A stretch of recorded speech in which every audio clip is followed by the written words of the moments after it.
PodcastOne presents the Steve Austin Show Classics. And now, here is me and my brother Jeff laying it down. I don't know. It's never before been done. I just hit the record button this New Year's Eve down here at the Broken School Ranch, sitting here with my younger brother, Jeff Williams. He played a couple tunes on his guitar. Jeff, Dad taught himself how to play guitar many years ago when he was in high school. He was in a country western band our entire life. And man, I remember when our parents got a divorce and Mom moved out of Victoria, Scott, me, and Kevin. And she met Ken Williams, your dad and Jennifer's dad. And man, he was dragging us all over the place to his dance jobs when it was Arnold Park and the Mustangs, Ken Williams and the Southern Airs, all the other bands. And then so you came along, and you're 45 now. Man, it just seems like you were about 15 years younger than me back in the day. I know. But you're really only 5 years younger than me. I just turned a big 5-0. What got you excited about playing guitar, and what was it? Because you got that genetic from Dad.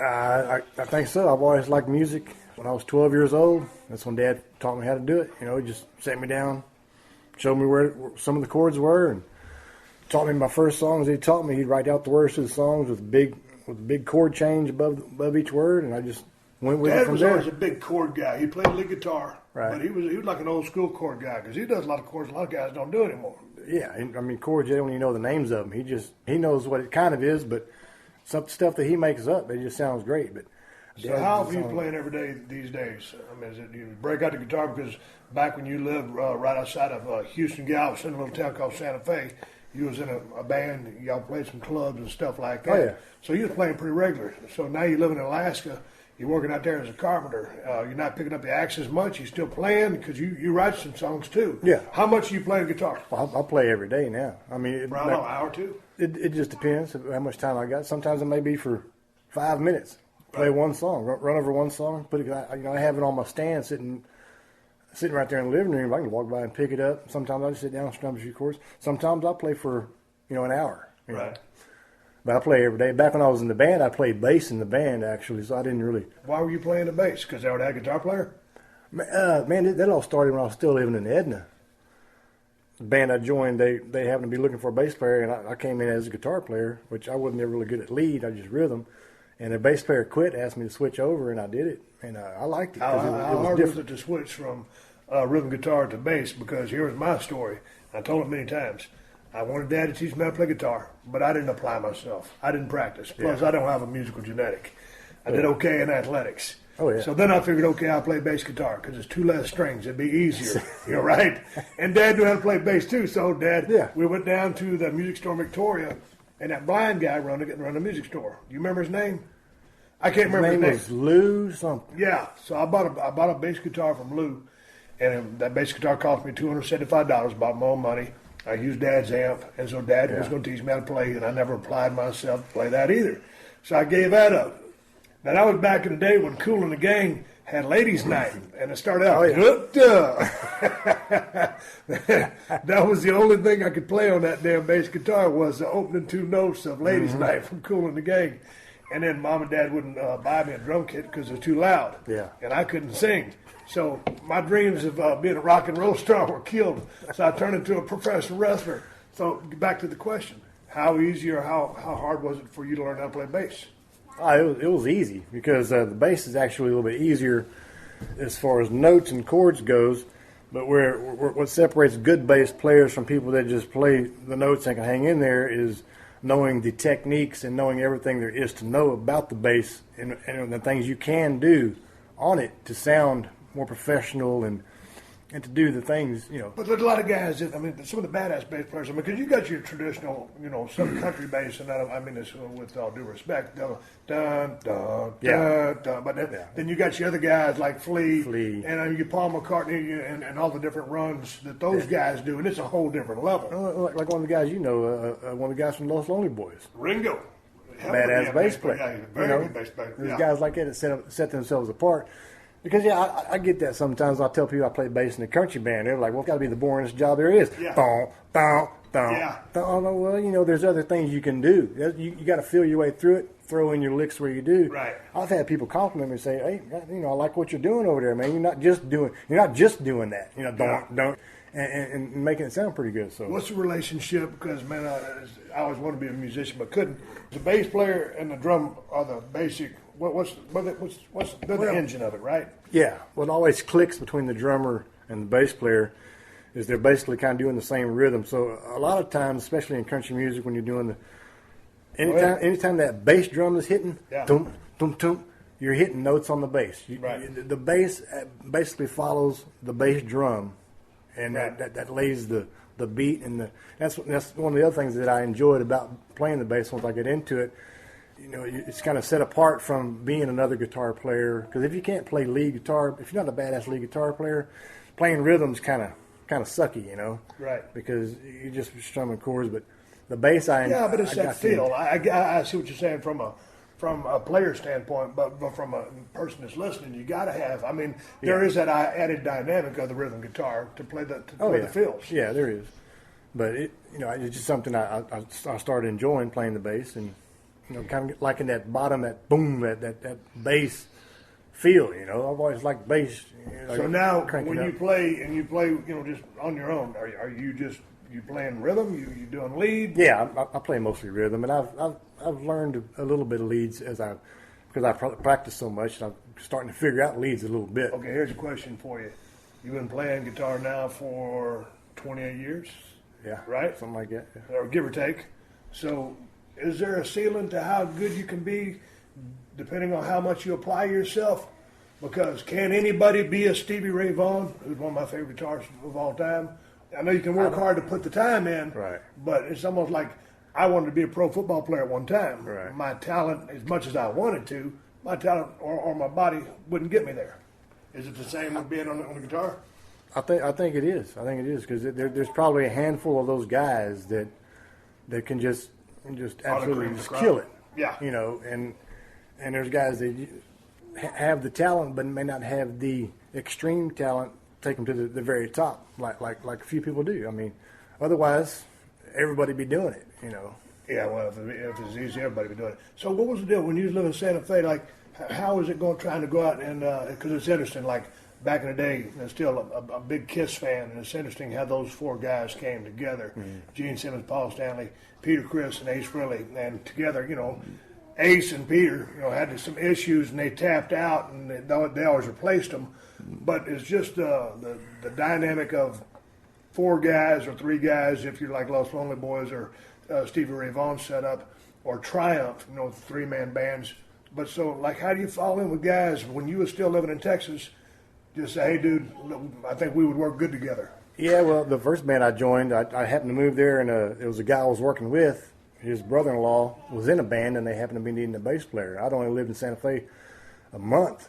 So just because they needed one and say, hey, I can do it. Yeah, I said, hey, man, I can play bass. And this guy, I went and auditioned at his house, which, it was like, like it's a big deal. This guy was auditioning me, being his garage band.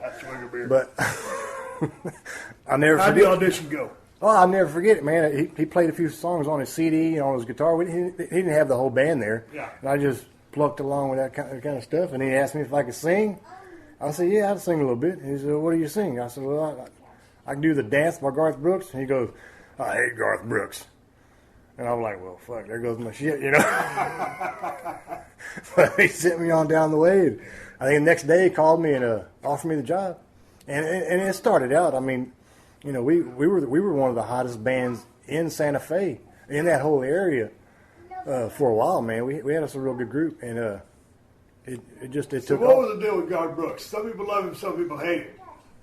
Now, did people hate him because he got so successful? I thought, man, the guy, I'm a George Strait guy. Merle Haggard, Conway Twitty, George Jones, Keith Whitley. George Strait's my number one guy, but I mean, I got to give the respect to Garth Brooks. His favorite was, he was a George Strait guy. But I mean, the dude kicked ass. He sold out a lot of rings. He's still doing it. Why do so many people dislike him? Because he put on a show. He wasn't pop. I wouldn't say it was pop. What's your take on that? No, it wasn't pop. I think. Do you like Garth Brooks or not? I like some of his stuff. Some of his older stuff, I do. And but I can say that about a lot of people. I don't like all of their stuff. Yeah. But But I mean, as a performer, I never. I'm not going to put him in my top 10, but I right. recognize the talent. And man, I'm like a guy like, I never really got into the Who. I never was a gigantic Led Zeppelin fan. And I never was a giant Rolling Stones fan. You know, those three are the biggest bands that ever was. Mm-hmm. And they didn't really do much for me. But anyway, speaking of Gar Brooks, you do the dance. Yeah. How about cranking that one out? All right. Play one.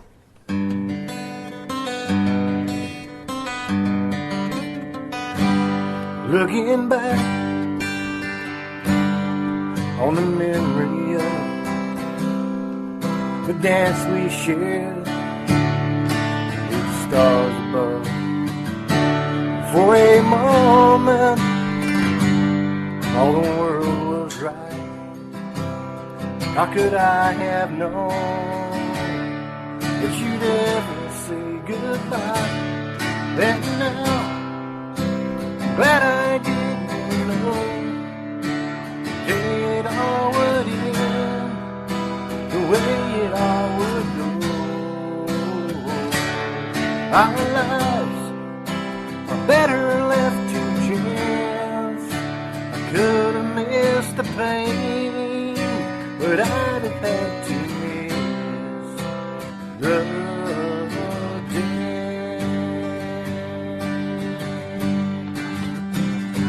holding you, I've held everything for a moment. Was the night a key? But if I'd only known how the king would fall, and who's to say I might have changed it all. And now I'm glad I didn't know the way it all would end, the way it all would go. Our lives are better left to chance. I could have missed the pain, but I'd have had to miss the dance. It's our life, better left to chance. I could have missed the pain, but I'd have had to miss the dance.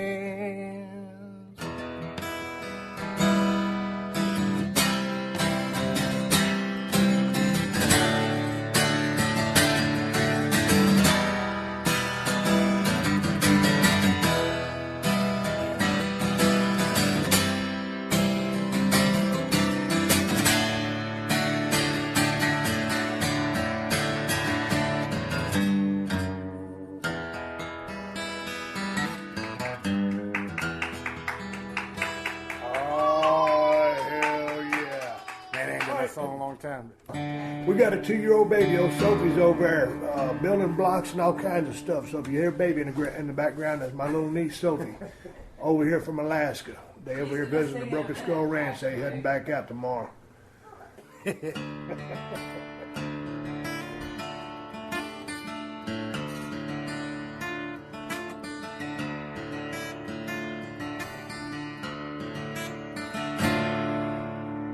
3:30 in the morning, not a soul in sight. The city's looking like a ghost town on a lonely summer night.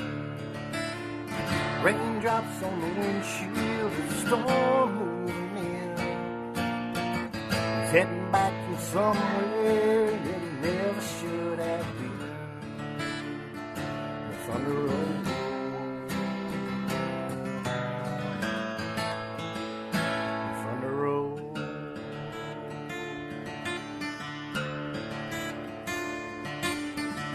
Every light is burning in a house across town. He's pacing by the telephone in a faded flannel gown, asking for a miracle and hoping she's not right, praying it's the weather that's kept him out all night. And the thunder rolls.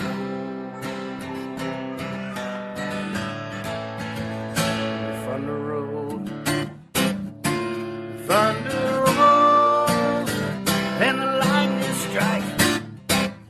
till the love goes cold on a sleepless night as the storm blows on out of control.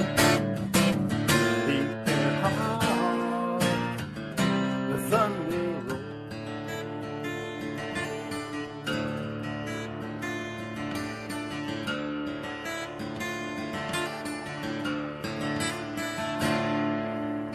She's pacing by the window when he pulls into the drive. She rushes out to hold him and thankful he's alive. With all the wind and rain, a strange new perfume blows. Lightning flashes in her eyes. He knows that she knows. The thunder rolls. The thunder rolls. The thunder rolls and the lightning strikes. Under the love goes cold on a sleepless night as the storm blows on out of control. If you're wrong, the thunder rolls.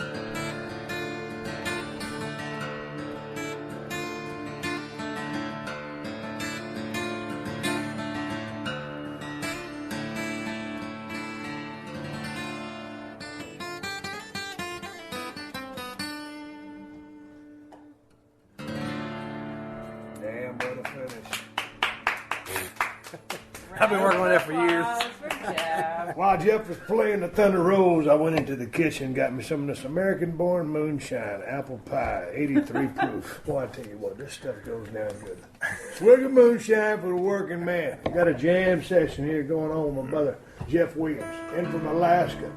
Jeff, which one of your favorite songs to play? Now, I know Kristen what my has favorite her song favorite. is. Which one? Yeah. One that Your Jeff wrote? song. Which song? The song. Yeah, the one you wrote. Oh, yeah, I've got some new songs now. Now, but play that old favorite that, And then that we'll we play both some new like. ones because I like that one. Okay, but man, getting back to your question though, what's my favorite song to play? Man, that's a very hard question to answer. There's a lot of good songs. I can't really say Beethoven's Ninth. that I have a favorite. But Well, I had a one mute thing is button for my wife right now. I'd push it. We're trying to make an award-winning podcast. Well, Beethoven's Ninth is a great song. I liked his fifth better, but Yeah. to each his own. Yeah. Dude, I can't believe you weren't a bigger Stevie Ray Vaughan fan than you are. I'm a fan of his ability. I'll tell you that. But Yeah. the blues kind of gets repetitious to me. It gets where it kind of all sounds the same. Some of the guitar licks do Yeah. indeed sound the Yeah. same a lot. But Yeah, and I'm but not that a don't guitar mean player. I don't. Yeah, I I don't feel like you it. on that. Yeah. He did, and what his ability, because being a musician, hell, even you're not a musician, but you know he was a bad son of a bitch too. Yeah. Yeah, but, and then again, me not being a guitar aficionado, I mean, there's a lot of, people just playing scales and the pentatonic, all of everything is what it is. But anyway, let's get back to the Let's song, play a song that we wanted you that to you play. like. All right. No, it's the one that you like that he wrote a I long like time this ago. one. I think it's a great song. Well, let him play it. Swig of moonshine for the man that's married to the woman who won't stop running her mouth while his brother and him trying to make a podcast, he'll play the guitar. Here you go, Kristen.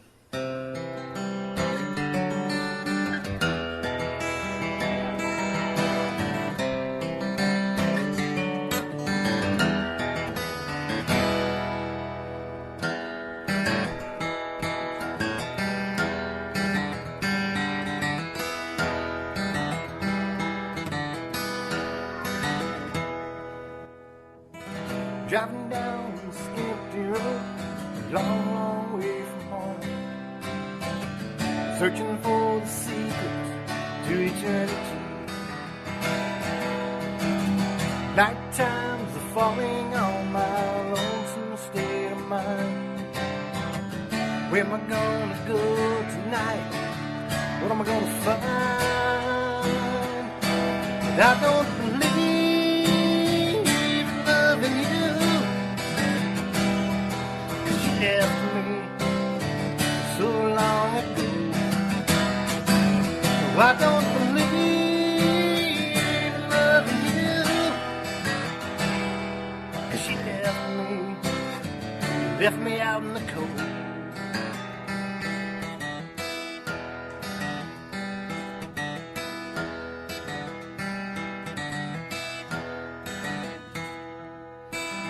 Looking back at the love we had, it's just so hard to see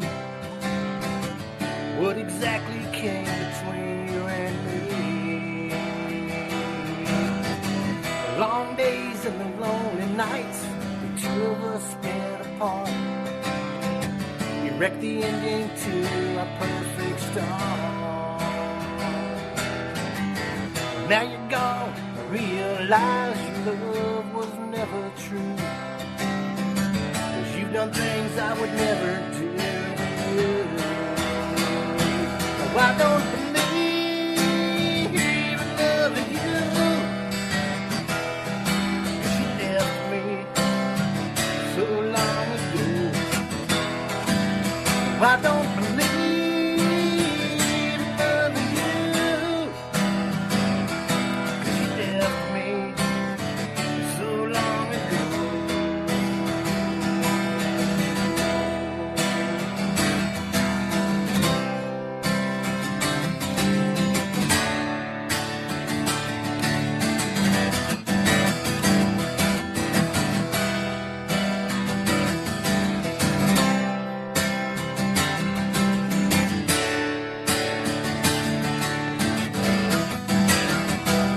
I don't believe in loving you,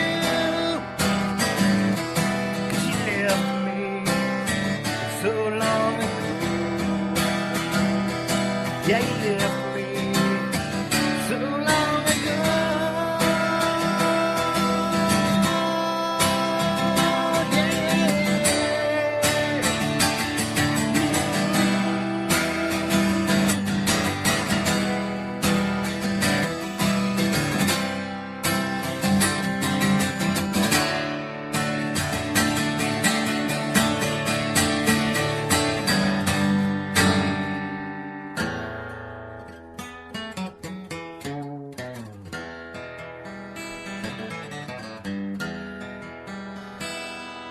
Oh, yeah.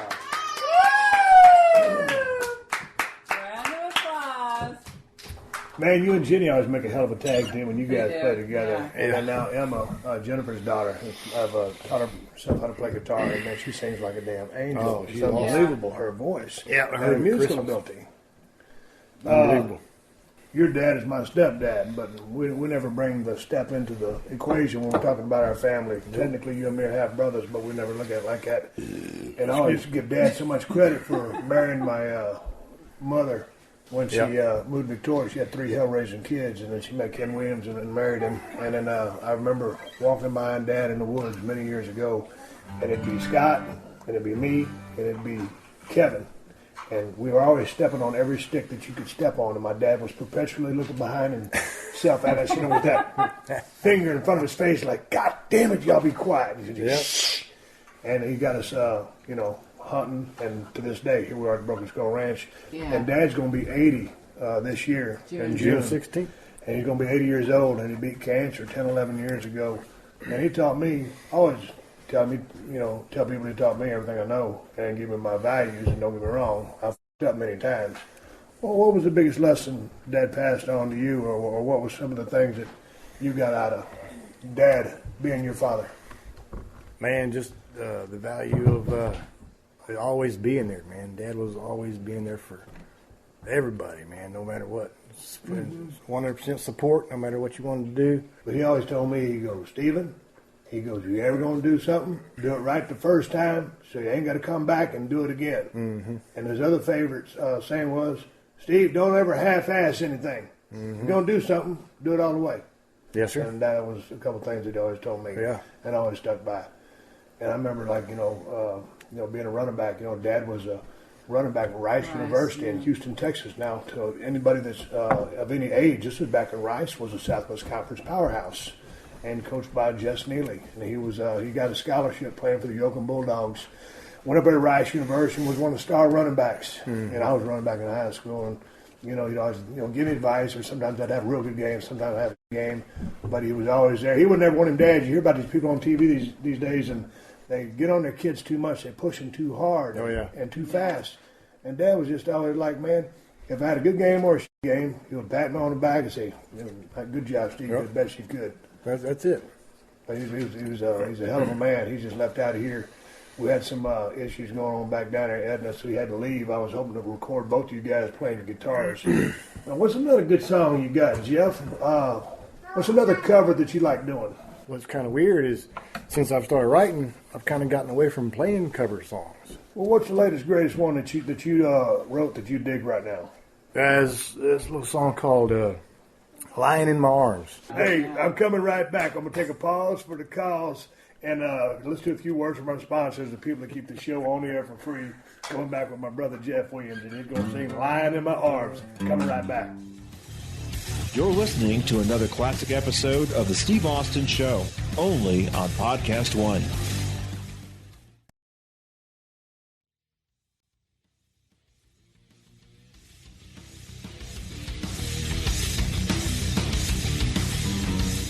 All right, here we are.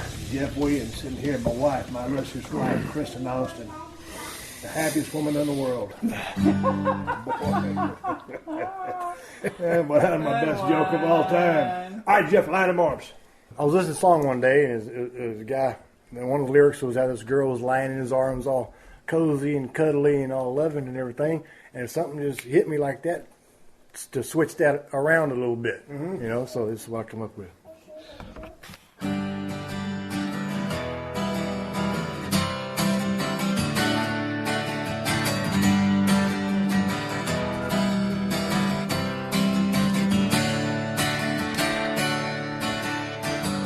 Lying here beside me, I'm feeling something wrong. Even though you tell me that I'm the only one, I think your mind is somewhere else. It just don't feel the same. It's time you let me know. Stop playing all these games. 'Cause you're lying in my arms, thinking you're doing no harm. I'm holding on to something. I'm riding out the storm. So girl, if you don't love me, don't keep me hanging on. Just give it to me straight. Stop lying in my arms.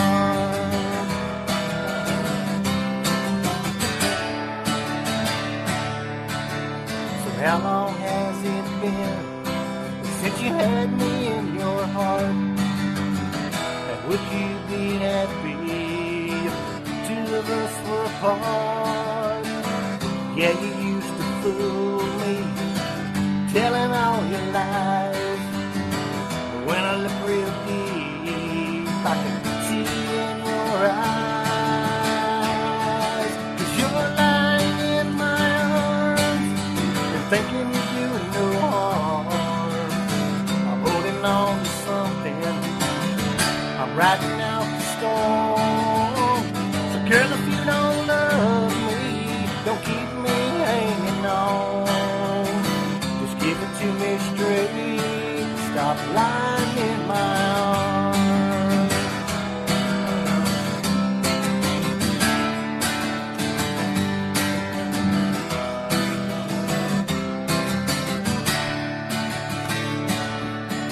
Well, they say it's better to have loved and lost than never to have loved at all.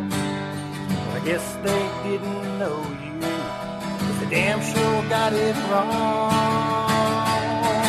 'Cause you're lying in my arms and thinking you're doing no harm. I'm holding on to something. I'm riding out the storm. So girl, if you don't love me, don't keep me hanging on. Just give it to me straight. Stop lying in my arms. Yeah, just give it to me straight. Stop lying in my arms. You're lying in my arms.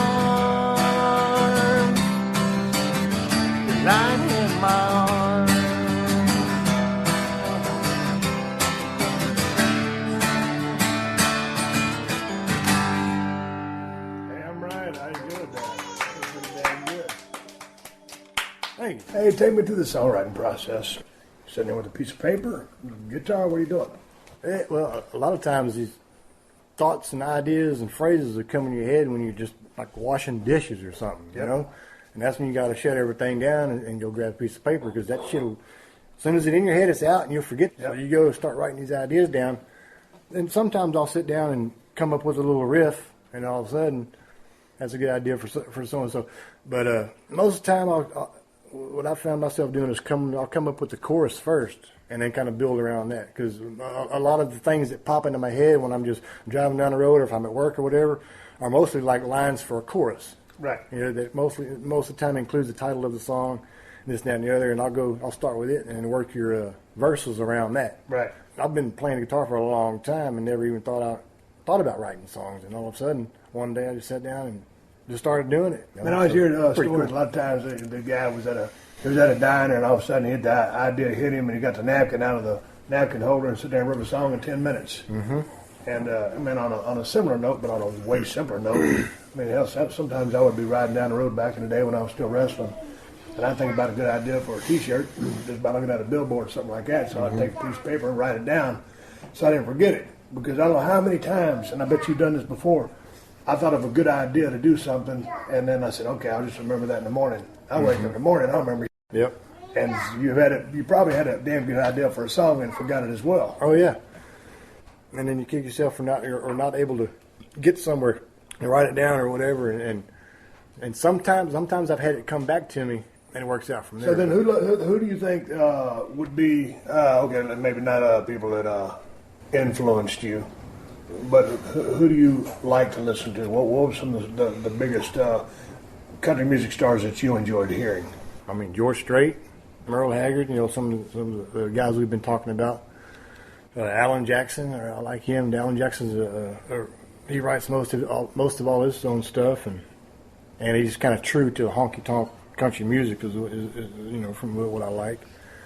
Of course, I was back in high school and everything. I was listening to heavy metal and Metallica, everything from Metallica to Iron Maiden to whatever, Dio, all them guys like that. All them bands like that. And as I got older, I kind of switched over to country music. What's the music scene in Kodiak, Alaska? Is anybody out there that you can hook up with and get in a band out there?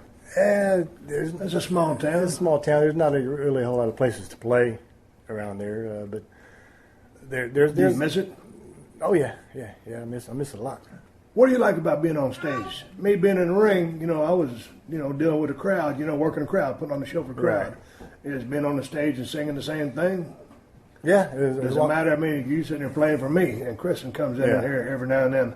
But, what's the difference between playing in front of 20 versus 500?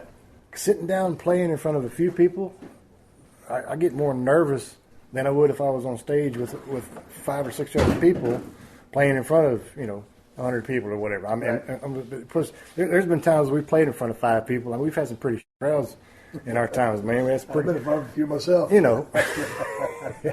But sometimes we'd get the good gigs, and when you see everybody out on the dance floor dancing to your music and clapping and coming up and tell you, filling up the tip jar too, that makes you feel good. But I just enjoy being with other people and listening to all the different instruments, following that drummer, listening to the steel player rattle off a good lick, or listening to the keyboard player do his thing, and everybody's taking their turn and having a big professional sound system, That's what I like about that, playing in bands. What else you got to play for us today?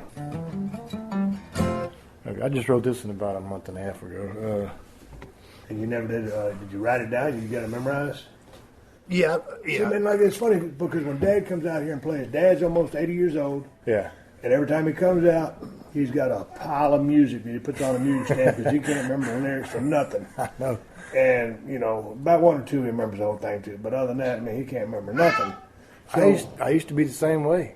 Back in the past, I'd have me a big old sheet music.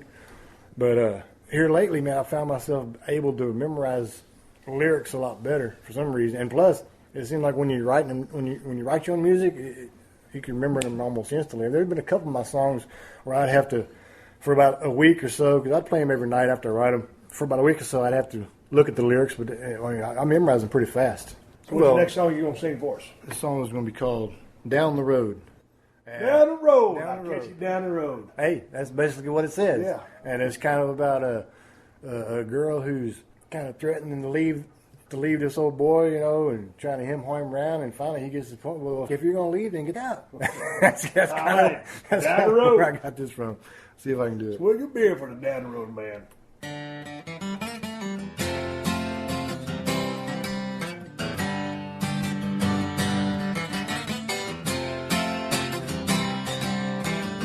I heard it through the grapevine that you've been running around. Well, good news sure does travel fast in this one-horse town. I guess I'll chalk it up as done to save a little bit of my pride. But don't you think the grass is any greener on the other side? So if you're leaving and get on down the road, your cards are on the table. Well, baby, I fold. So crank up that Chevy truck and let them horses go. 'Cause if you're leaving and get on down the road,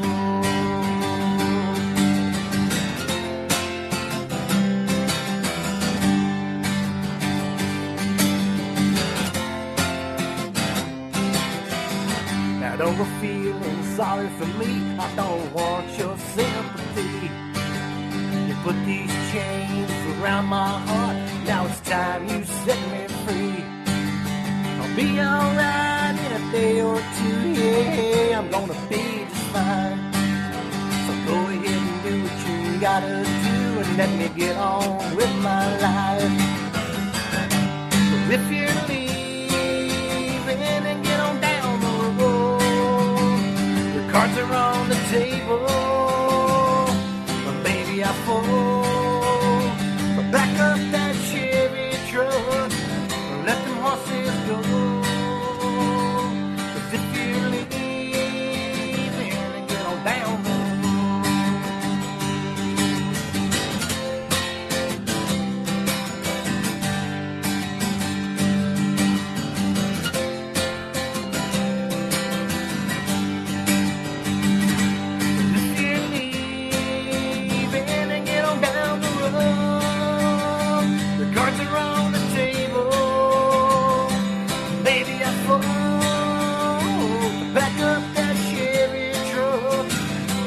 horses go. 'Cause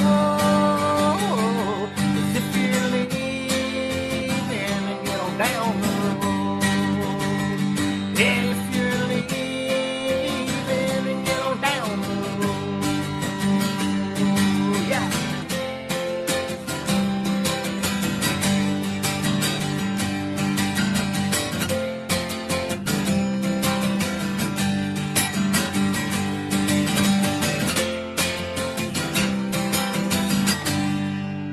Hey, if you leave and get your ass down the damn road. Oh, yeah. I like that one. Hey, Jeff, a long time ago, Dad wrote a song called Breakdown, and this is one y'all played together because you kind of fed off each other, and then one would fill in the other gaps. Yeah. You still got the memory on that one? Yeah, probably do that. I mean, it's not going to be the same dynamic because Dad's not doing the other part of it, but hit that for a few licks if you could. All right.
Man, I tell you what, I wish Dad was here to play that.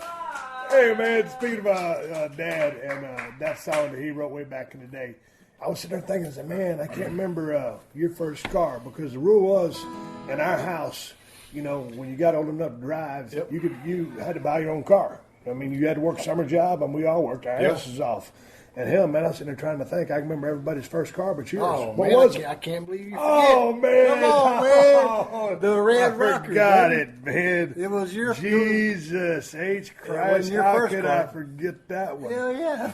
Damn, 83 proof moonshine done working on my ass. I forgot. Yo, memory Jeff, loss. well, see, I mean, that's why it was so close to me. Jeffrey's first car was a 1973 Chevrolet Camaro, which originally was dark blue. I bought that car. I was the second owner from my Uncle Lynn, who was based out of San Antonio. Bought it brand new. 350 Corvette motor with a 4-speed air conditioner, factory air conditioning, power steering, and power brakes. Man, that was a bad son of a bitch. I love that car. And then I had Scott paint it red, and Scott was going to junior college in Kilgore, and was driving it back. He had a flat tire on his rear left, and that tire flipped off and beat out the side of that damn car. Anyway, I got the big idea. I wanted to sell that car and sold it to you. I think I sold it to you for $1,500. 800. 800? $800. God damn, I gave you a hell of a deal. Well, see, that's one thing, dude. It had I know you didn't talk me down from 15. No, it had no rust on it. Oh, it didn't have no rust on it, man. Come on now.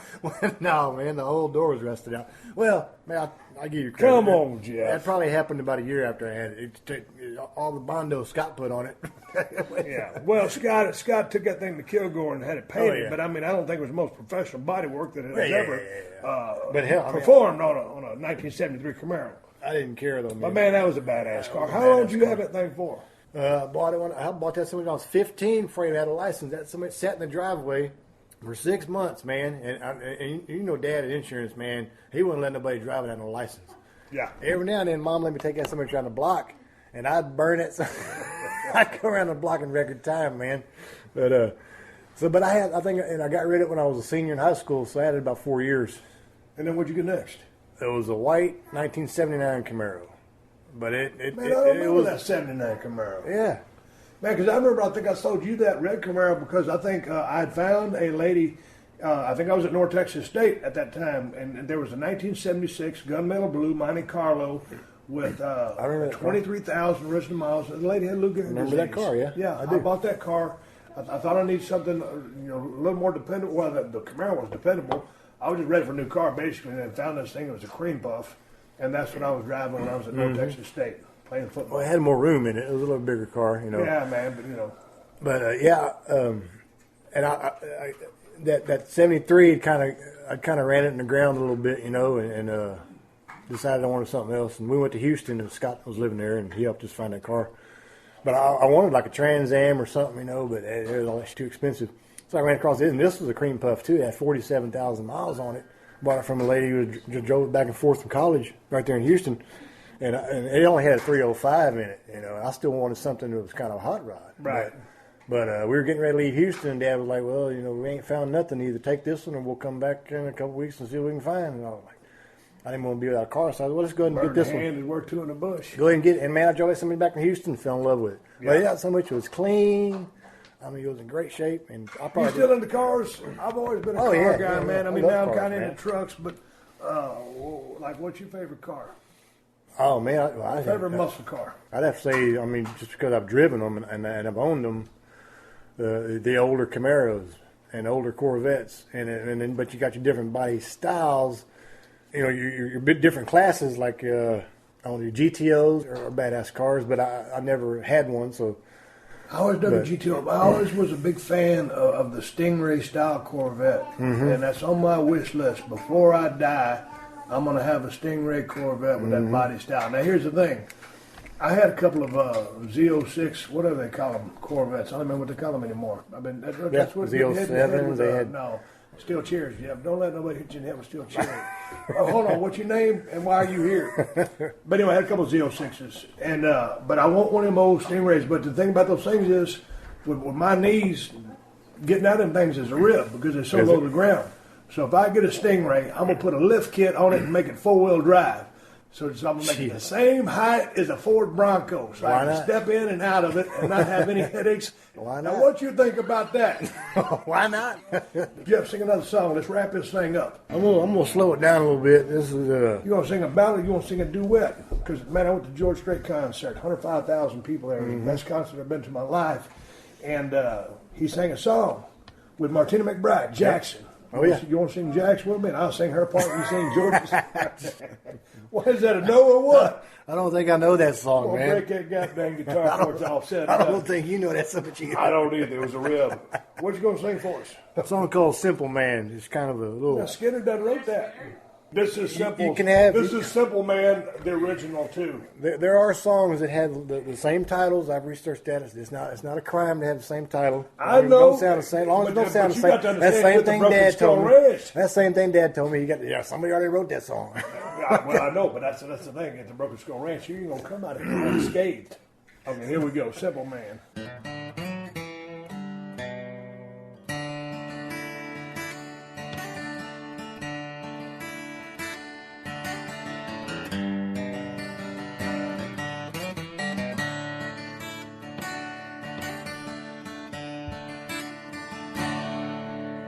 One day at a time is all we can get in this life. We can't take for granted one single thing. We make mistakes along the way. There might be hell to pay. Just leave the past behind and go on your way. Live your life like you want tomorrow. There's not one day you can borrow. Follow your dreams and do the best you can. Stand up for what you believe. Wear your heart on your sleeve. Live a simple life and be a simple man.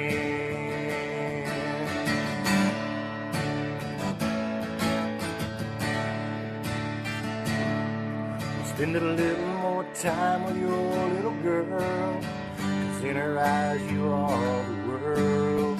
Cherish every moment before they pass.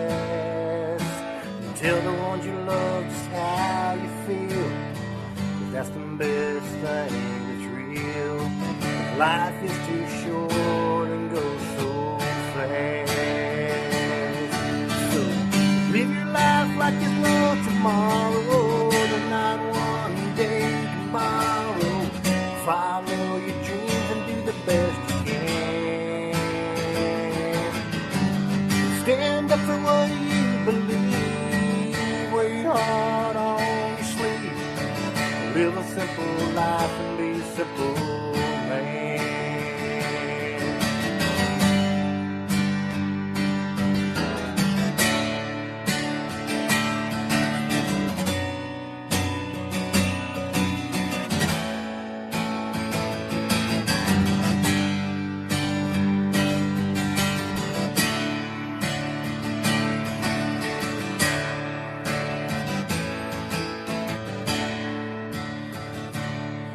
Now when you look back on all you've done, make sure you had some fun. 'Cause one day your number will be shown. No regrets, I would do the same. Make sure above my name these words are written on my stone. You gotta just live your life like you love tomorrow. There's not one day you can borrow. Follow your dreams and do the best you can. Stand up for what you believe. Wear your heart on your sleeve. Live a simple life and be a simple man. Live your life like you love tomorrow. There's not one day you can borrow. Follow your dreams and do the best you can.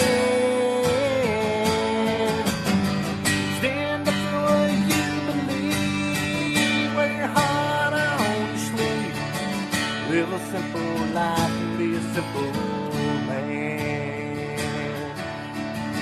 Live a simple life and be a simple man.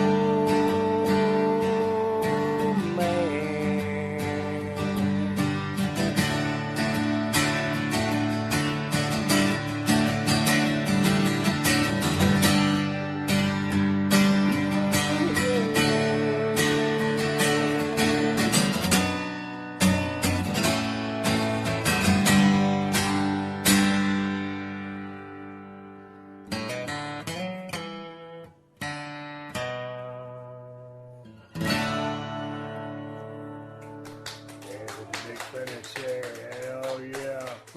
I did really good song, Jeff. Hey, How long did it take you to rustle that one up? not very long, about 20, 30 minutes. Damn. Yeah, that's one of my favorites, man. I like That's a that. damn good song I'm right proud of there. that one. That had a little bit of that Texas flavor we was talking about. Yeah, a little bit. That one does. The other ones are kind of a Texas style. They're just a little more upbeat and kind of a rockish type, you know. But that's kind of what I like. But that one, I don't know where it really came from. It just Hey man, Just but hit me one time. it kind of smells like it tells like it is. yeah, That Les Paul was kind of the signature hard rock guitar for me. yeah. Les Paul's an awesome guitar. I'd love to have a Les Paul just to play it, you know. But just to have one because there is a big difference between a Les Paul and a Fender. If you want this kind of tone, play your Fender. If you're gonna do rock and do all that, then get you a Les Paul. Okay, A let me Les ask you Paul a is question. an Okay, awesome you got a guitar. guitar, you got a steel guitar. Okay, and the steel guitar, it's on a set of legs and it's laid out Right on. horizontal, you know, parallel to the ground. Right on. And the guy's got some pedals. But I always heard steel guitar was a real something to learn how to play. What's so hard about the steel guitar? Have you ever played steel guitar? No, Do you understand the concept behind it? I don't at all. I know it's the strings are probably about 1.5 inches or 2 inches off the frets, and the only reason why the frets are there is so you know where you are on the notes. Now, on a guitar, you got to press the strings down. On a steel, you don't press anything down. Everything's done with a slide, which is a piece of glass tubing that goes Dude, over your finger. I thought it was a metal rod. I thought it was a big piece of steel. Well, either or, yeah. Yeah. Yeah. I mean, I don't know. Yeah, you're That's right. That's what I always You're right. thought it was. A slide is It's used for the guitar. Yeah, it ain't no slide. No, It's you're a right. big It's a piece metal of rod chunk that of they metal. kind of hold like Yeah. that, And everything's with a sliding motion. You don't push down on fret to make your notes like you do on a guitar. And then they also have pedals on the floor and also rods that come down. You can push to side with your Right. knees to adjust the pitch. Zach White, a long time ago, they were playing Ozfest in San Antonio. He was down at the Riverwalk. I was heading down to this hotel, and I said, "Hey man, what's going on?" He goes, "No man, I'm at the hotel. We're just messing around. I'm just walking around playing the fiddle." When he says fiddle, he means guitar. So sure enough, I showed up at the hotel with a half gallon of Crown Royal, and we tore up San Antonio that night. But when I'm talking to Zach, man, religiously, he goes through his scales every single day. Now, I don't know all the different scales. Scale. Now, man, that's him. That dude is, he's been around for a long-ass time. One of the best guitar players on planet Earth. Now, how much time do you spend doing the basics of playing scales to work on technicality? I really haven't gotten into scales until maybe about a year ago when I kind of got interested in trying to play lead. And I just got online and got some videos, some teaching videos, and they show you the pentatonic, which is a simple one. Now, what do they mean by pentatonic? I'm saying it just because I heard it, but I don't know what it means. I don't know where the word comes from. It's just a scale. You have your different, like pentatonic or something, like it goes like this, like A, that's your A chord, it's your A scale, it goes.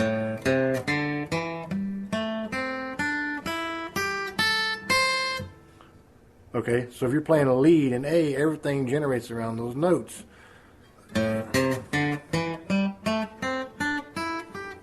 So you can go. There's your scale, kind of, and then you can change it around. Instead of just going up it, you can jump around. Okay, now what So you just played right there, was that something you've been working on? I mean, because some people just start jamming and you get into a jam session, you just start riffing. I always talk to Zach, and I said, Zach, when you're playing one of those badass solos, I said, what are you thinking? He goes, oh, Steve, you ain't thinking. Mm-hmm. He goes, if you're thinking, you're stinking. Because you can't think about, because the way your fingers are moving, you're just doing it. Right. Is that correct?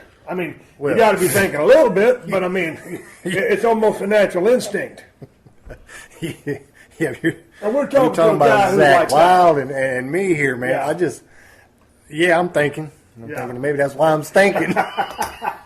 But it's definitely a work in progress. You gotta know what you're doing and where you're at, and then but guys like that, I'm sure it just comes so natural to a lot of people, and not everybody has the natural ability probably to be a good lead player. But I've heard and going on the videos and everything, the scales is where it's at. You practice your scales, and that's just one of them. There's so many, and some of them will get more complicated, different notes, and it sounds different. You got blues scale, you got your like Spanish music type scales, and just all kinds of different. You got a song? Yeah, I can probably whip out another one. What is it? There's a song called "Time Heals Everything." Kind of about anybody who's ever had the broken heart syndrome or whatever, had their heart broken, and I've been down that road. You think you never get over it, and all of a sudden one day, just hits you, done. You're over it.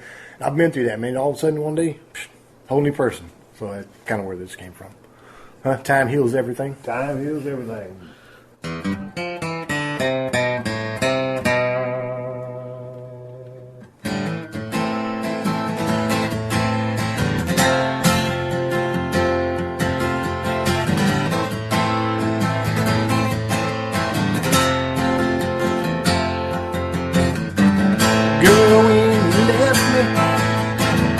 Broke my heart in two. Man, I felt so empty. I didn't know what to do. I just kept to myself, trying not to go insane. I never thought I'd see the day I did not feel the pain. Well, I can feel the sunlight shining. I can see the light of day. Every day I'm getting stronger. Yeah, I finally found my way. Time heals everything.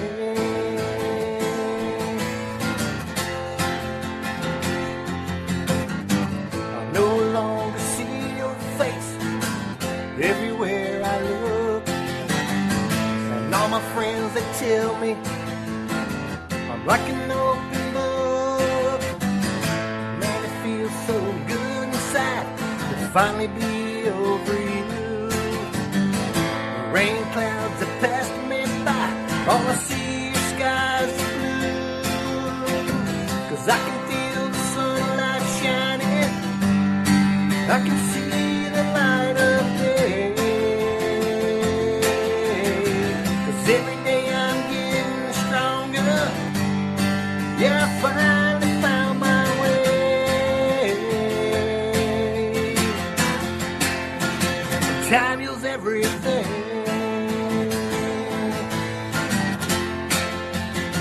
Time heals everything.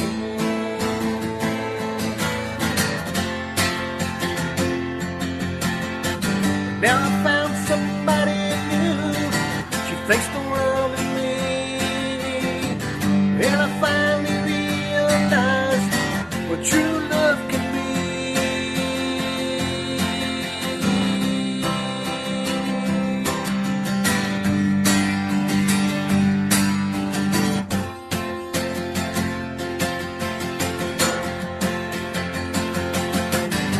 'Cause I can feel the sunlight shining. I can see the light of day.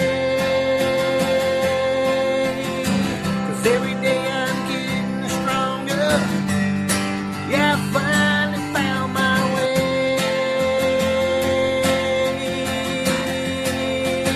Time heals everything. Time everything.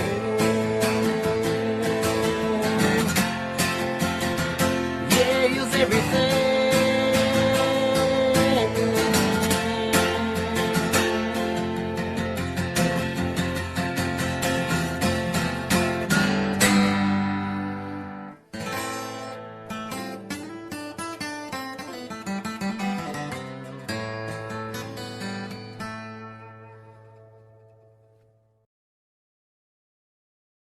I like that song. Let me ask you a question.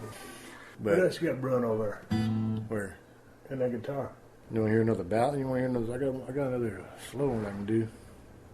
What ballad you got? It's a little song called "In My Dreams." So what's this one about? Kind of a story about a guy who kind of hadn't found the right woman for him yet, or whatever, and basically, goes to sleep at night and dreams about this person who he thinks is the perfect person, and then in his dreams, and then one day he meets her, and his dream comes true. He ends up living his dream by being with this person. Do a little something like this.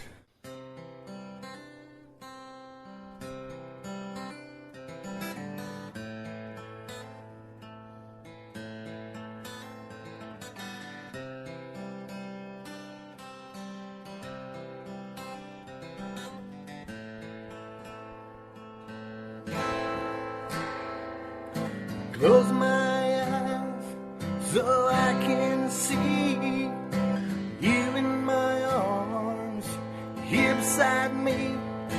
I wake and I find it's only make-believe. I don't know where you are, but I feel like I know you, 'cause every night in my head I lie there and hold you. Maybe someday this dream of mine will be true. Follow me in my dreams, and we can be just what we wanna be. Follow me and I'll see you in my dreams.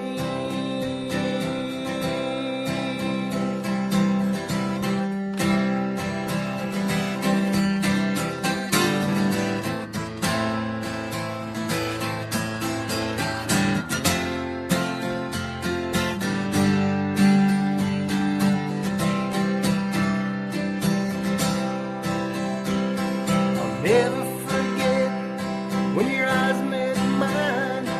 I knew it would happen, just given some time. Now I can't believe you're by my side.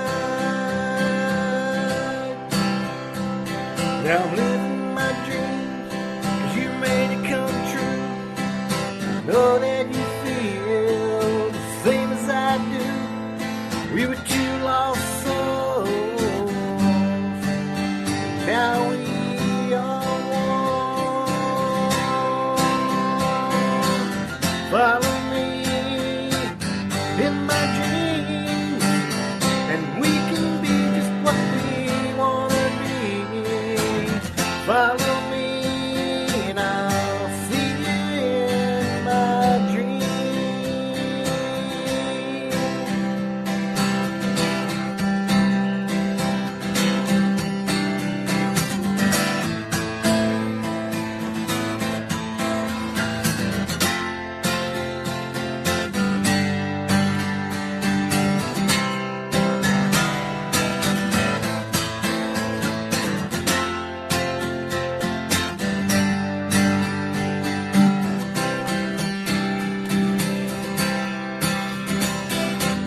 Follow me in my dreams, and we can be just what we wanna be. Follow me and I'll see you in my dreams.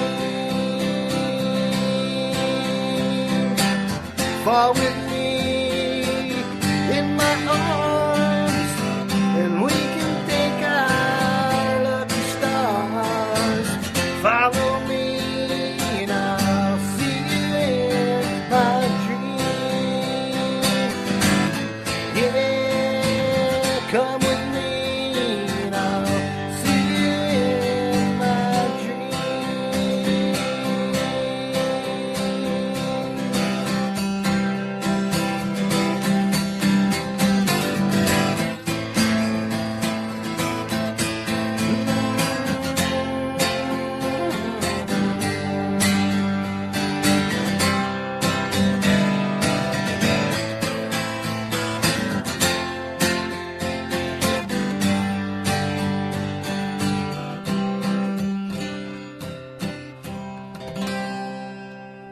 Good song, man. I like that. Thank you. When did you write that one? That was the first song But that's I the first wrote. time I ever heard it. I know. I haven't seen you since then. Yeah. I wrote that song about a year and a half ago. Well, it wasn't the first song you wrote because that one you played, you know. Oh, well, that song I played earlier, actually, another guy, he wrote the music for it, and I actually used some of his chorus to it, but I wrote my own verses to it. Right. So that song wasn't all completely my idea. Oh, okay. And so I can't take 100% credit for that one. But this song here, the song I just did, was the first one I wrote. And I was sitting there one night in bed, talking about dreaming about it. I don't know if I was necessarily dreaming about anybody, but it's just something that clicked in your head. Dream girl. And it all works together because you lay in there, might be dreaming about something, and all of a sudden you meet the girl of your dreams. Right. So she's still there the whole time you're there. So what, did you jump up and grab a pen and start writing? Did you remember it the next day, or you just had Yeah, that thought? it was something where I probably came up with the very first line was what I come up with. I close my eyes so I can see you. Right. You know, that's a fancy way of saying I'm going to go to bed to dream about you. You know, Right. I close my eyes. You know what I'm saying? It's got Yeah. that poetry type, artistic type of deal. And that was the first line in it, and then I don't know, a few days later, maybe a week later, when the rest of it kind of came to me. I made a pretty good living as Stone Cold Steve Austin, a tough-ass dude in a ring, talking a lot of trash. But I dig some poetry, you know, and the way people put words together and how they do that. With that being said, do you ever read any poems or you think of that as you're writing a song? No. Any kind of structure? No, not really. I just kind of come up with it with a rhythm, with a little riff or rhythm and a few lines and then rhymes here and there. You know, you just come up with stuff that clicks and it comes. And there have been times where I've had these ideas on a song and I would sit there and you try to come up with the stuff and you try and it doesn't come. You just got to kind of walk away and save it for another day because a lot of songwriters will tell you if it don't come quick, you're trying too hard, it ain't gonna happen. And most songs that people write, they'll tell you, man, they'll write them in a few minutes. What do you think about old Jamie Johnson? He's kind of in that new age outlaw type thing. He kind of reminds me a little bit back in the day of the Waylon Willie days, but certainly, you know, he wants to be on the radio. Oh yeah. What do you think about Jimmy Johnson? I like him, but he's kind of one of those guys that I guess Nashville kind of pushed him aside, man, for some reason. I think he's kind of in some of those group of guys that they'll just go play their honky tonks and and cater to their people. They got people who follow them big time. No doubt, he's got a great following. I'm a big fan. Yeah, but that's not necessarily the Nashville scene. Right. And a lot of them have accepted that. They don't care. Like they're basically saying, "Look, Nashville, we're going to do our thing." And that's kind of where the Texas music thing, the revolution of that. They all kind of do their own thing But and not play talking big about places. Nashville. What do you think about the guy? Jamie Johnson? Yeah. Oh, I like him. I think he's great. He's a hell of a songwriter. Oh yeah. He's one got of them those deep guys, lyrics. though, when I listen to his music, for some reason, and I don't know Jamie Johnson, don't know nothing about him other than I like his music. But the way he sings his songs, I feel like he has been there and he has lived it. Yeah. That's what I get out of guys. Oh yeah. Yeah, and you can kind of It's look authentic. at him. And when you look at him performing too, you see him feeling what he's singing. And I mean that's what it's all about, man. That's what it's all about. That's why I get pleasure out of singing all this stuff that I've written, because a lot of it comes from here, and it comes from my own mind. So you kind of have a different outlook on performing it, singing Right. it. You put more into it than if you're sitting down here playing somebody else's song. Right. You know? It's your interpretation Exactly. of their song. Exactly. It's not somebody Which else's. is your interpretation. You're not the originator. You can dig it, but it is what it is. Jeff, we took a little break. You went out and fetched your beer out of the freezer. I grabbed me another cold one. I got some moonshine on the table, some apple pie flavor. Ringing in the new year as we speak. When this is played down the road, we don't know, but this is when it happened. And Georgia Tech just opened up a can of whoop ass on Mississippi State. What you gonna bring out the world now? What's the song about? This song's called "Going Back Again." Going back again. Yep. What's your name? Kind of about a guy who kind of lives a lifestyle of likes to hang out in bars and party. Kind of a party guy. Likes to realize that it's just kind of life he likes to live. And so that's what it's about.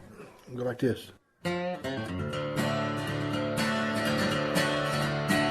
I'm flying down this highway, I'm doing about 110. With the same old road, time and time again. Life in the fast lane ain't never slowing down. Someone just bought another round. Yeah, one day I might settle down, but I just don't know when. 'Cause I like raising hell with all my friends. Well, I don't know where I'm going, Lord, but I know where I've been. And it looks like I'm going back again.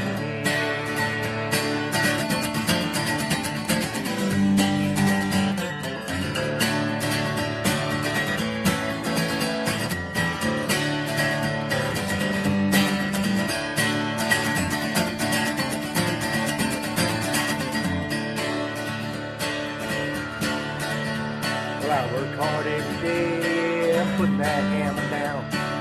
I can't wait till Friday rolls around. When I see that neon sign flashing, y'all just come on in. And it looks like I'm going back again. Yeah, one day I might settle down, but I just don't know when. 'Cause I like raising hell with all my friends. Well, I don't know where I'm going, Lord, but I know where I've been. Looks like I'm going back again.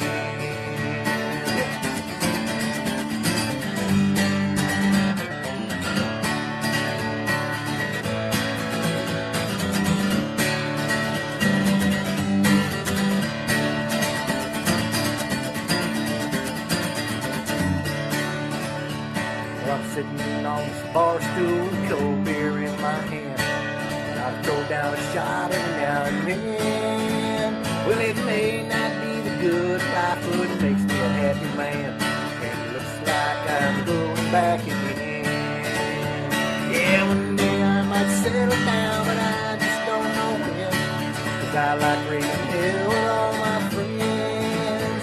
Well, I don't know where I'm going, Lord, but I know where I've been. And it looks like I'm going back again.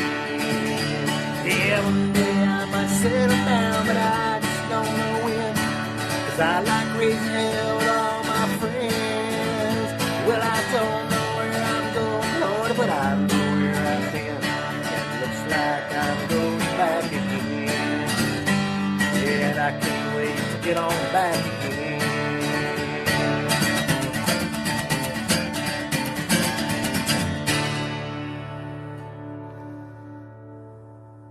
Might have been a story of my life for a couple of years. Mine too, brother.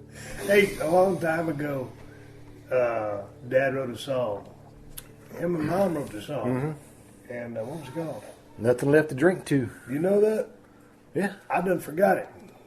This is a song that my dad wrote. It's probably been 40 years ago that Yeah. Mom and Dad wrote this song. Do you remember the words? Mm-hmm. It's called There's Nothing Left to Drink To, but the party's going on. Sorry. And they recorded this on a little 45, and I can't remember what was, Yeah, on, they did. what was on the B-side, but they put this on a record. I don't remember either. And I had one of those records, and I lost it. It's like I lose everything. Bust out. There's nothing left to drink to, Right. but the party's going strong. Written by my dad, Ken, and my mom, Beverly.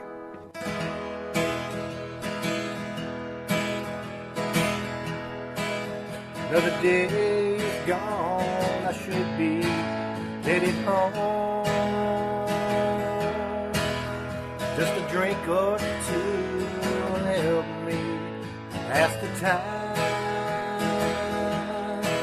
'Cause time is all I seem to have since you've been gone. There's nothing left to drink to, but the party's going strong. Even in this crowd, my thoughts are still of you. Of the times we had the love that we once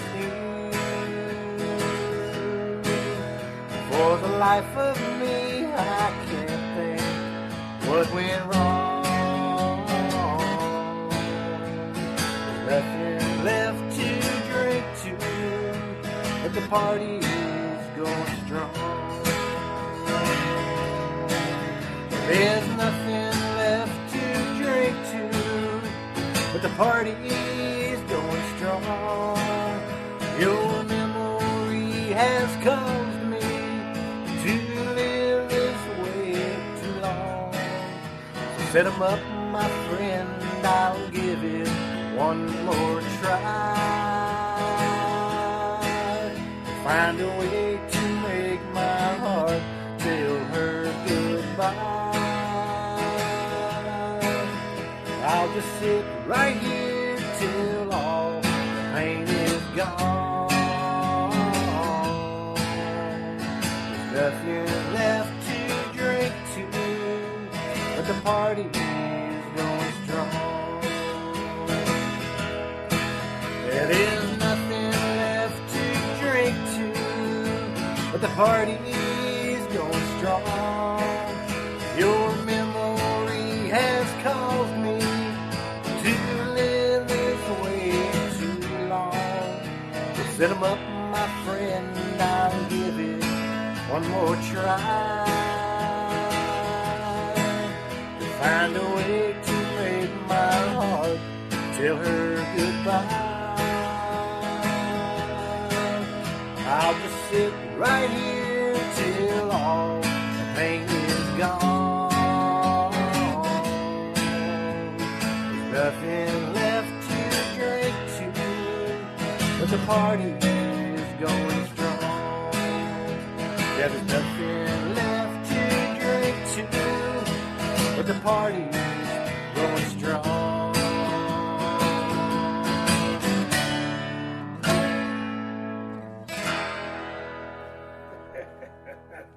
There you go, Ken.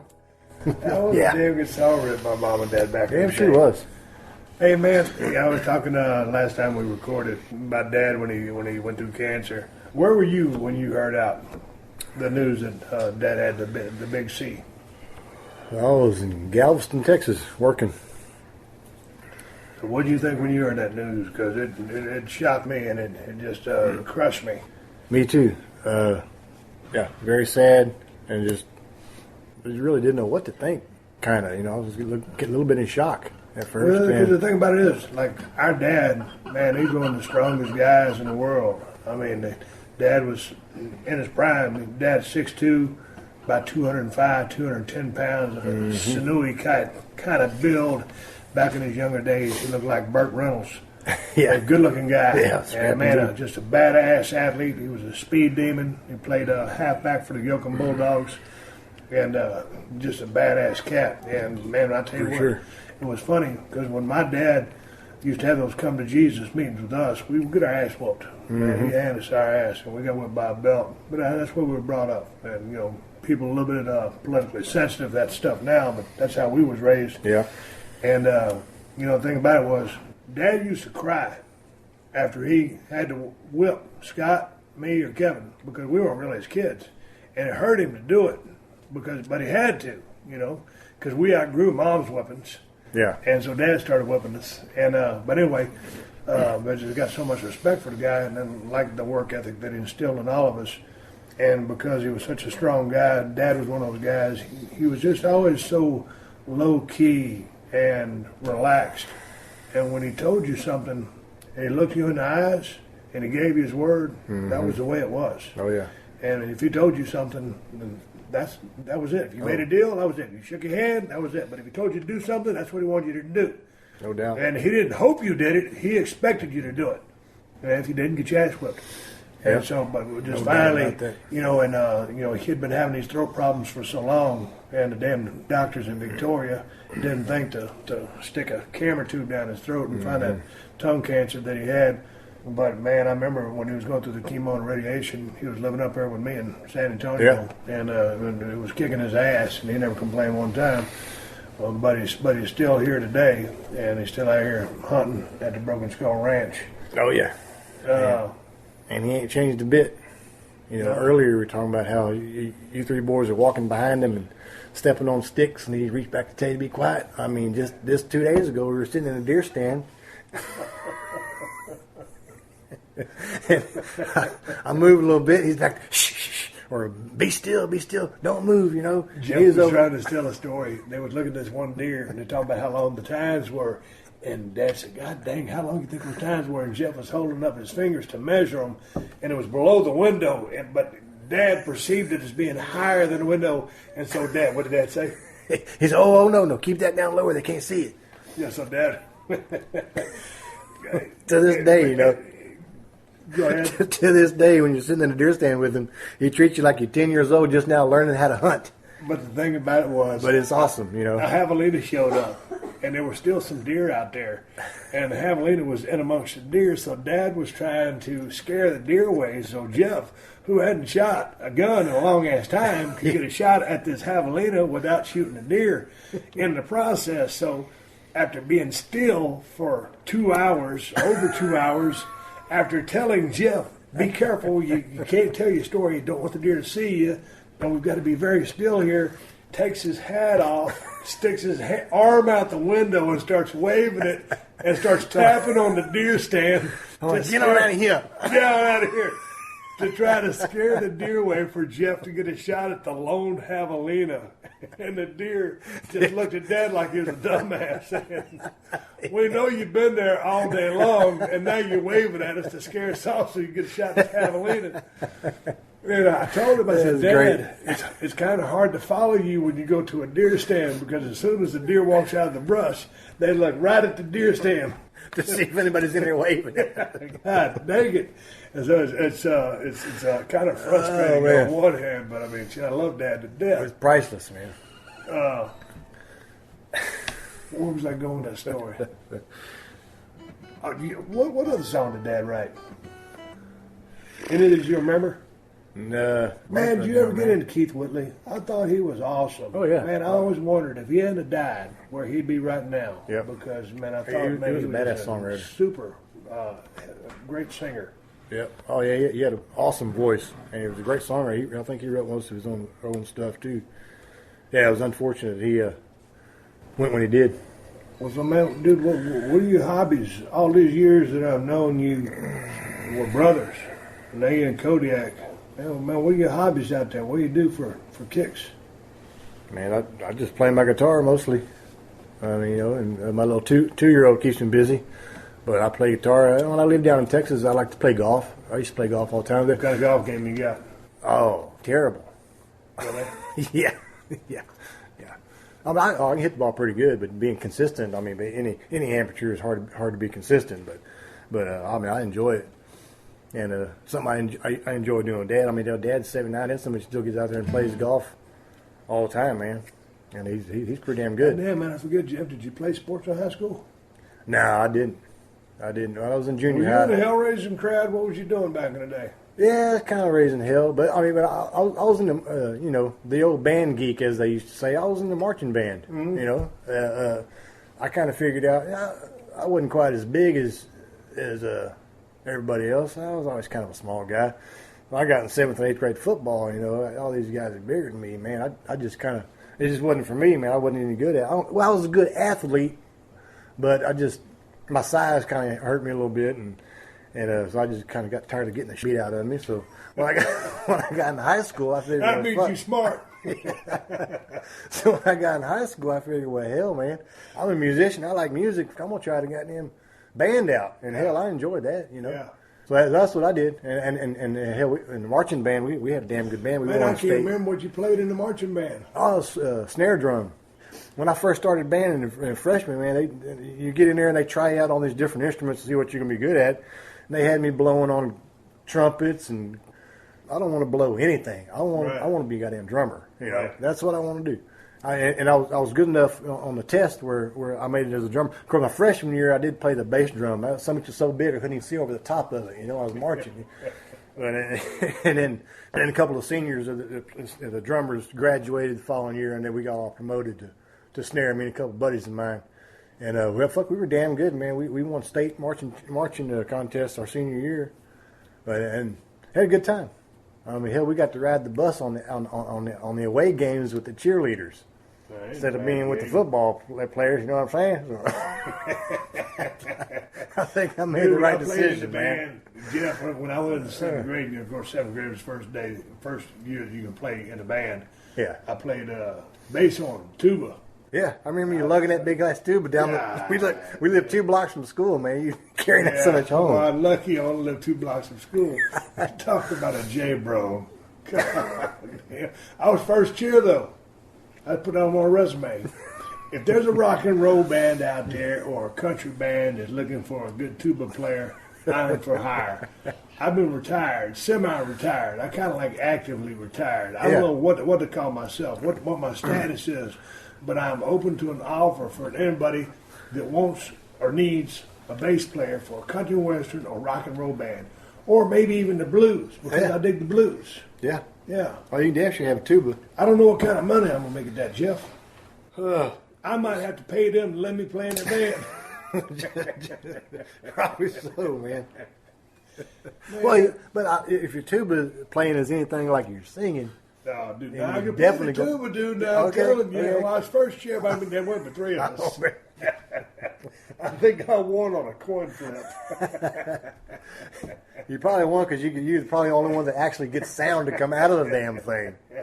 You got to have a lot of wind to get something to come out of a damn tuba. I wasn't worth those. Let's go and be honest about it. But I don't think they had the heart to put me on 3rd chair. Anyway, if you're looking for my phone number, it's 310-6. We'll stop right there. Jeff. Yes, sir. Swig of beer for the working man.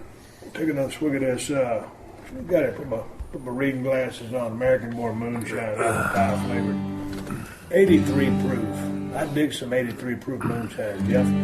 You got one more song to play for our illustrious crowd out there who's listening to the Steve Austin Show? I got one more. What is it? It's a little different. I sat down one day and it's kind of like reflecting on new country music. It seems like every new country song out there, I don't know if I can put out names or not, but your Jason Aldean's, Luke Bryan, all these new guys. Okay, it seems like every song has a 4-wheel drive truck, a girl in a bikini, somebody sitting by a bonfire, party, drinking beer, and that's what songs today's country music are about. To me, they're about situations, not like a good story being told, like them older guys used to tell a good old story, with the music. Now it's like you got a girl over here and this and that. So I sat down and I said, well, I can write a song like that.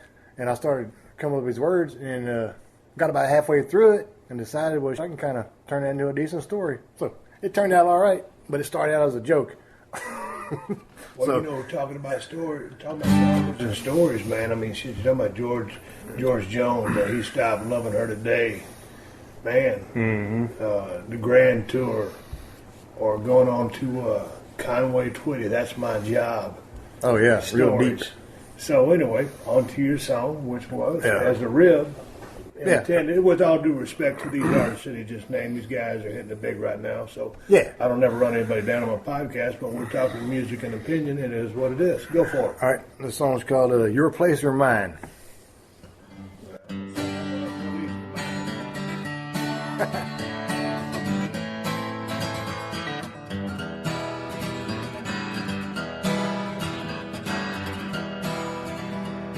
You were standing by the bonfire in just your bikini when I pulled up in my jacked up truck, hoping you would see me. I walked up to you with a long neck in my hand.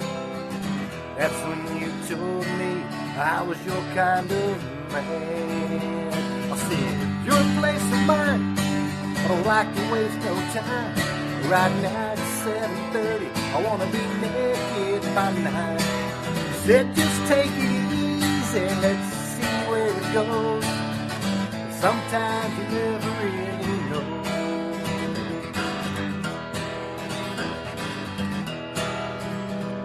So I made my way to the keg and I filled my cup full.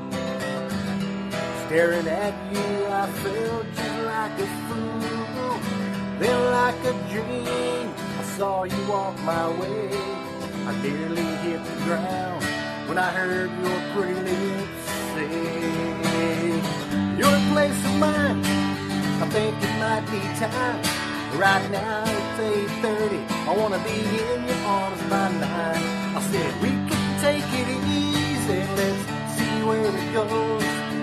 But sometimes you never really know.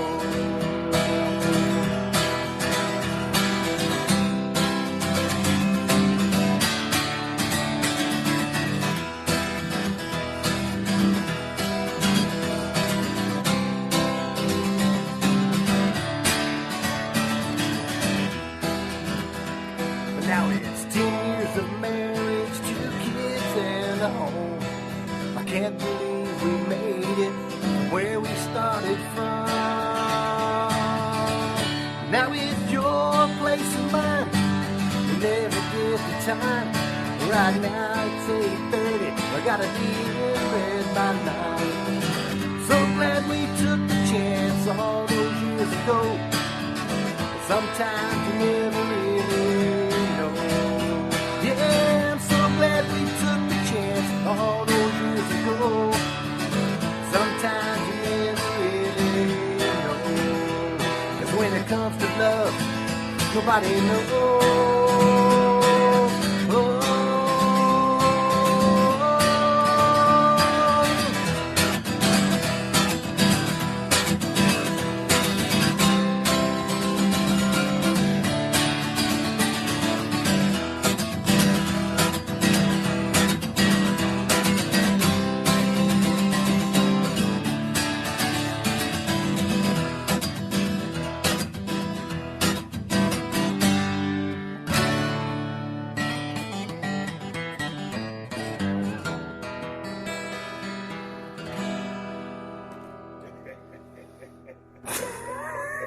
How's that for thought? It's 8:30, we got to be in bed by 9.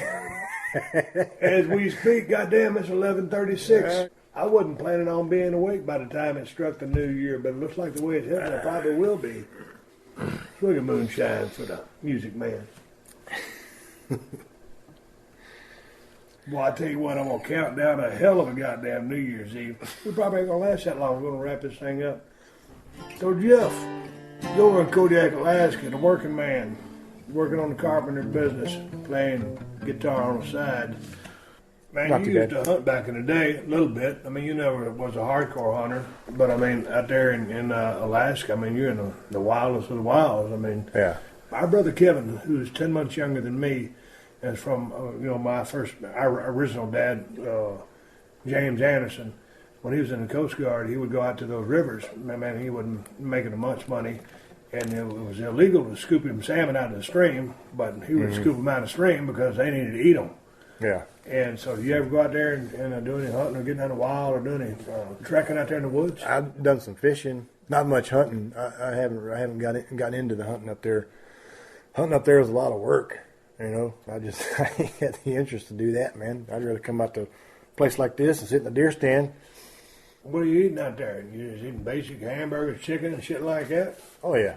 It's Basically, like groceries are double what they are in Alaska, what they are probably in L.A. or Texas. Because they got to ship the stuff over. Yeah, everything's got to be shipped. Especially where I live is Kodiak, which is is an island separate from the whole rest of the state of Alaska. But the rest of the state's pretty expensive too. The cost of living, because of that. But I mean, but the wages are considerably higher too to allow for that. I mean, you can go a carpenter down here in Texas that makes $20 an hour can go to Kodiak and make $40 an hour. So it all kind of evens out. Man, what do y'all on? As far as television goes, y'all on DirecTV or? Oh no, there's a cable company called GCI. You can get satellite too, but GCI is pretty good. Yeah, you do get And you can CMT when you Redneck Island. Oh hell yeah! Challenge. Oh yeah, we get all that. You got to help a brother out and help me with the ratings. Oh yeah, all right. Oh, I'll watch it, man. You watch it. Redneck Island's on right now. I know. All right. So Broken Skull Challenge is on Broken January 4th. Skull Challenge. That's season premiere. You got to set your DVR. You got a DVR over there? TiVo. Yeah, that's what I'm saying. TiVo. Yeah, I know. Man, you got to help a brother out. I mean, I'm not talking about helping a brother. I'm talking about your real brother. Oh yeah, man. The first season, dude, we didn't miss the episode, man. Compelling TV, Jeff. Compelling TV. There's a lot of bull out there, but when you put on a Broken Skull challenge, a redneck guy, you're talking about a Mac kind of. Hey, this is Steve Austin. I'm coming to you from Broken Skull Ranch. I'm talking with my brother, my baby brother, Jeff Williams, Kodiak, Alaska, by way of Victoria, by way of Edna. So we'll catch your ass down the road. Thank you, Steve. This has been a PodcastOne production. Download new episodes of The Steve Austin Show every Tuesday at PodcastOne.com. That's PodcastOne.com.